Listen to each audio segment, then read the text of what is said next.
আমি ঘুম থেকে উঠবো ওইটাই খাইয়া অবাই হইয়া করবো। কথা কি বুঝছেন? এরকমও আছে যে ঘুম থেকে উঠবো ওইটাই খাইয়ে হাত দিয়ে আবার অনুই হইয়া করবো, আমি আর ওঠাউটাই করা হবে না। মনসুর হাল্লাসের রোজা নাকি শ্রেষ্ঠ রোজা ছিল। কেমনে? মনসুর হাল্লাস যখন রোজা রাখতো, রোজা রাখা অবস্থায় মুখের মধ্যে চিনি দিয়ে রাখতো, তার রোজা ভাঙতো না। মুখের মধ্যে চিনি দিত, মুখের মধ্যে চিনি দিয়ে রাখতো, তার রোজা বলে ভাঙতো না। কথা ঠিক নেবে? ঠিক। ইয়াই তো আনে শুনছেন, কিন্তু মনসুর হাল্লাস মুখের মধ্যে চিনি দিছে, ভিতরে বলে চিনির রস বলে আর যাবে না। এই যে আপনারা যেটা শুনেছেন এটা কিন্তু সঠিক না। এটা কি না? সঠিক না। আমরা যারা এটা বর্ণনা করি তারাও তো এটা কোনোদিন দেখাতে পারে। মুখের মধ্যে চিনি দিছে, ভিতরে বলে চিনি রস যাবে না। দেখছেন নি? এটা বলে শ্রেষ্ঠ রোজা। এটা কোন রোজা? শ্রেষ্ঠ রোজা। আবার অনেকে বলা বলি করি যে রোজাদার ব্যক্তির সামনে খানা খেলে খানা খাওয়া যাবে না, তার খানার প্রতি আশা, তার খানার প্রতি কি হয়ে যাবে? লোভ হয়ে যাবে। তো রোজা রাখছে, রোজাদার ব্যক্তির সামনে খাওয়া যাবে না, এটাই তিনি বুঝাচ্ছেন। এটা প্রমাণ করতেছেন এটাই যে খানা থাকবে, সব কিছু থাকবে, কিন্তু আমার মন যেন খানার দিকে না যায়। নফসকে কি করতেছে? শায়েস্তা করতেছে, নফস যেন খেতে না চায়। কথা কি বলছেন? রোজাদার ব্যক্তির সামনে যদি খানা খাই, রোজার কোনো ক্ষতি হবে? কথা বলেন। রোজার কোনো ক্ষতি হবে না, রোজার কোনো ক্ষতি হবে না রোজাদার ব্যক্তির সামনে যদি খানা খায়। কথা কি বলছেন? এই আমরা যেইটা শুনেছি বক্তব্য, মনসুর হাল্লাস সে রোজা রেখেছে, মুখের মধ্যে চিনি রেখে দিয়েছে, তারপরও তার রোজা ভাঙে নাই।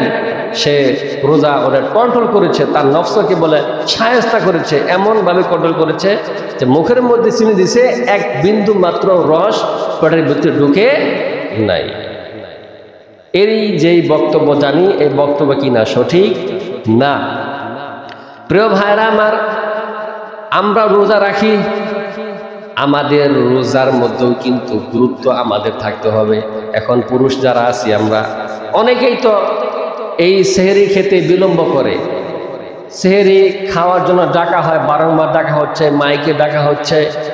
এখন এই মানুষ সেহরি খেতেই চায় না। কোনো মতে অনেক পুরুষ আছে যে পরিবারের মধ্যে বলে দেয়, আমাকে টেবিলের মধ্যে খানা দিবা, সব কিছু দিয়া তারপর আমার খেটা, আমি ঘুম থেকে উঠবো ওইটাই খাইয়া অবাই হইয়া করবো।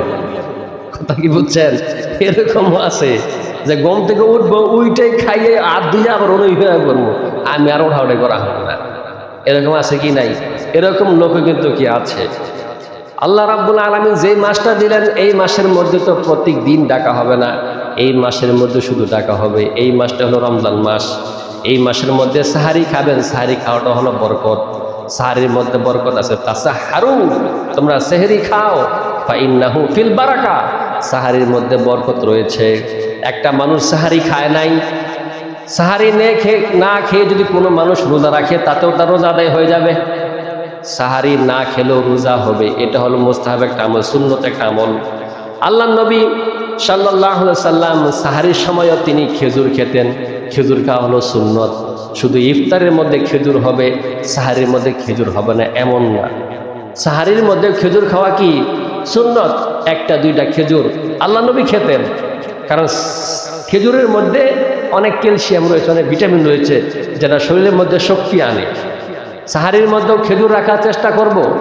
এবং আমরা তো ইফতারের মধ্যেই খাই, ইফতার ছাড়া সাহারির মধ্যেও আমরা খেজুর খাবো। কোনো মানুষ যদি সাহারি না খায়, তার রোজা হবে কি হবে না? সাহারি যদি আপনি নাও খান, তারপরও আপনার রোজা আদায় হয়ে যাবে। রোজা বলা হয় কাকে?